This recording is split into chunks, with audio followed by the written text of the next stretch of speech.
क्या आप जानते हैं कि दुनिया का पहला और सबसे शक्तिशाली वैक्सीन कौन है? यानी रोगों से बचाने वाली सुरक्षा कोई इंजेक्शन नहीं है, वह है माँ का दूध, मदर्स ब्रेस्ट मिल्क। ये दूध बच्चे को न सिर्फ पोषण देता है बल्कि उसे कैंसर, डायबिटीज, मोटापा और यहाँ तक कि इन्फेक्शन से भी बचाता है। हाँ, सही सुन रहे हैं। माँ का दूध ही बच्चे की पहली और सबसे बड़ी वैक्सीन होती है। एक माँ का कहानी सुनिए। दिल्ली के एक अस्पताल में एक नवजात बच्चा था जिसे बार बार सर्दी जुकाम हो रहा था। डॉक्टर ने कहा, माँ आप बच्चे को अपना दूध पिलाइए, यह उसकी सबसे बड़ी दवा और ढाल है। कुछ ही हफ्तों में बच्चा मजबूत हो गया। माँ ने आंसू भरी आंखों से कहा, मैं सोचती थी कि वैक्सीन सिर्फ इंजेक्शन है, लेकिन असली वैक्सीन तो मेरे अंदर ही थी। यह स्तनपान की ताकत है। कोलोस्ट्रोम यानी पहला टीका बच्चे का। WHO वर्ल्ड हेल्थ ऑर्गेनाइजेशन 2022 कहती है कि जन्म के 1 घंटे के भीतर बच्चे को पहला पीला दूध यानी कोलोस्ट्रोम यानी गाढ़ा पीला पहला दूध पिलाना चाहिए। इसमें एंटीबॉडीज, रोगों से लड़ने वाली प्रोटीन्स होते हैं जो बच्चे की इम्यूनिटी को तुरंत मजबूत करते हैं। आयुर्वेद में इसे जीवन अमृत कहा गया है, जो शिशु को रोगों से बचाता है। दूसरा है इम्यून बूस्टर की काम करता है breast milk. Harvard medical school 2015 की रिसर्च, स्तनपान करने वाले बच्चों में एलर्जी, अस्थमा और मोटापा होने की संभावना 40% कम होती है। सिंपल साइंस समझिए, माँ का दूध बच्चे के खून में सीधे सुरक्षा कवच की तरह घुल जाता है। आयुर्वेद में यह दूध जो है ब्रेस्ट मिल्क ओजस यानी जीवन शक्ति को बढ़ाता है, जो रोग प्रतिरोधक शक्ति का मूल है यानी जड़ है। ब्रेन और मेमोरी पावर को भी बढ़ाता है। लेसेंट जनरल 2016 ने जो बच्चे 6 महीने तक स्तनपान करते हैं उनकी IQ यानी बुद्धि औसतन 3 से 5 अंक ज्यादा होती है। यानी आयुर्वेद के अनुसार अगर समझते हैं तो माँ का दूध सत्व गुण को बढ़ाता है, जिससे बुद्धि, स्मृति और मन शांत होता है। माँ के लिए भी सुरक्षा, ऐसा नहीं है कि सिर्फ बच्चे के लिए है। अमेरिकन कैंसर सोसाइटी 2019 ने जो महिलाएं लंबे समय तक स्तनपान कराती हैं उनमें ब्रेस्ट कैंसर और ओवेरी कैंसर का खतरा 30% तक घट जाता है।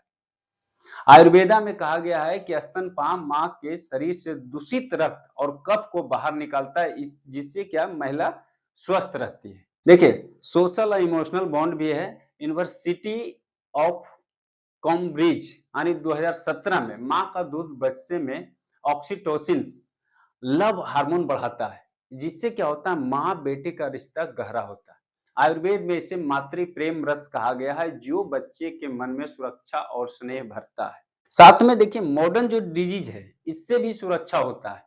नेशनल इंस्टीट्यूट ऑफ हेल्थ यानी NIH USA 2020 यानी स्तनपान कराने वाले बच्चों में डायबिटीज, हाई ब्लड प्रेशर और मोटापा होने की संभावना 50% कम होती है।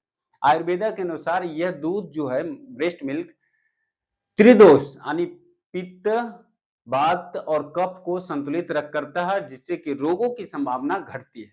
देखिए, जो फार्मूला मिल्क और ब्रेस्ट मिल्क में दोनों का अंतर समझिए। WHO रिपोर्ट 2021 में फार्मूला मिल्क को जो बाजार का दूध पाउडर मिलता है, कभी भी माँ के दूध के बराबरी नहीं कर सकता, क्योंकि इसमें जीवित एंजाइम यानी पाचन सहायक और एंटीबॉडीज नहीं होते। कृत्रिम आहार हमेशा अपच और कचरा पैदा करता है, जबकि माँ का दूध प्राकृतिक और पचने में सहज है, तुरंत डाइजेस्ट होता है। देखिए, चरक संहिता सूत्र स्थान 8 अध्याय के 52 श्लोक में लिखा हुआ, शिशु के लिए माँ का स्तनपान सबसे श्रेष्ठ है, जो कि बल, पोषण और रक्षा करता है रोगों से।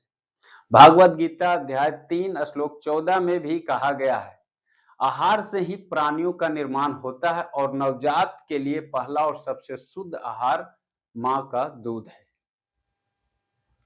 जो कि पहला वैक्सीन है। बहुत सारे रोगों से रक्षा करता है, जो मैंने पहले बता रखा हूं। इसको प्रयोग करना कैसे करना है? जन्म के 1 घंटे के भीतर बच्चे को पहला दूध यानी कोलोस्ट्रोम जरूर देना है, ठीक है ना। 6 महीने तक केवल माँ का दूध, न पानी, न शहद, न कोई और चीज। 6 महीने के बाद धीरे धीरे सॉलिड फूड यानी ठोस भोजन शुरू करें, लेकिन दूध जारी रखना है आपको। कम से कम 2 साल तक स्तनपान कराने से बच्चा और माँ दोनों स्वस्थ रहते हैं। बहुत सारे लोगों को मैंने देखा हूँ कि 3-3 साल तक बच्चे को दूध पिलाते हैं। वो माँ आज भी स्वस्थ है, बच्चे भी स्वस्थ है। अब मैं आपसे पूछता हूँ, क्या आप जानते हैं कि ब्रेस्ट मिल्क ही बच्चे की पहली वैक्सीन है? अगर हाँ तो कमेंट में लिखिए यस टू मदर मिल्क्स। और इस वीडियो को हर माँ, हर परिवार तक पहुंचाइए ताकि कोई भी बच्चा इस प्राकृतिक वैक्सीन से वंचित न रह जाए। याद रखिए, वैक्सीन डॉक्टर के क्लिनिक से मिलते हैं, लेकिन पहली और सबसे सुरक्षित वैक्सीन माँ की गोद से मिलती है।